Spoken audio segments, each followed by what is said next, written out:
এটা ইয়া করে লয়ে গেছে।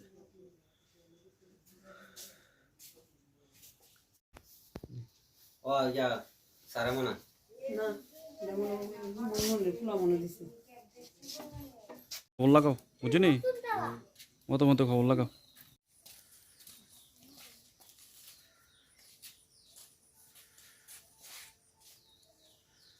দিলীপ বিশ্বাস। কি হয়েছে আপনার ঘরে?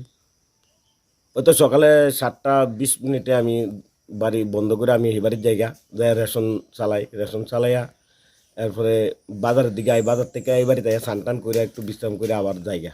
তো আজকা বাজার থেকে আইয়া ঘুরান দিয়ে দেখি আমার ঘরের তালা ভাঙা, ওই টাকার ডয়ার ভাঙা। কয়টা বাজবে এই সময়? এই সময় বাজে 15:02। আচ্ছা 15:02 সময় আইয়া দেখি এই অবস্থা। ঘরে ঢুকিয়ে দেন হ্যাঁ, ঘরে দেয়া দেয় টাকা টুকা নাই। এরপরে আমার ডয়ার ভাঙ্গা লাইছে, এরপরে গেটের তালাও হেসকু দিয়ে কাটটা লাইছে, কাটটা এটি লয়ে গেছে। কি কি নিছে? নিচে ৭৬,০০০ টাকা নিছে।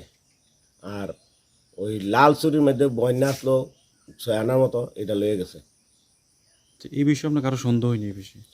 আমার মনে কোনো সন্দেহ টন্দেহ হইতাছে না, আমার তো জানা মতো আমি কেউ দিই না। থানারে জানাইছিলেন? হ্যাঁ, থানারে জানাইছি, থানা আইন করে গেছে। ঠিক আছে। তারা কইছে যে সন্দেহ হয় কিছু নাম দেওয়ানোর লাগিয়া। বিগত দিনে আপনার বাড়িতে আর কোনো চুরি হয়েছে নি? বিগত দিনে চুরি হয়েছে, 5-6 মাস আগে একটা মোটর চুরি হয়েছে, নিচের থেকে লয়ে গেছে। আর অন্য কোনো চুরি হয়েছে না আগে।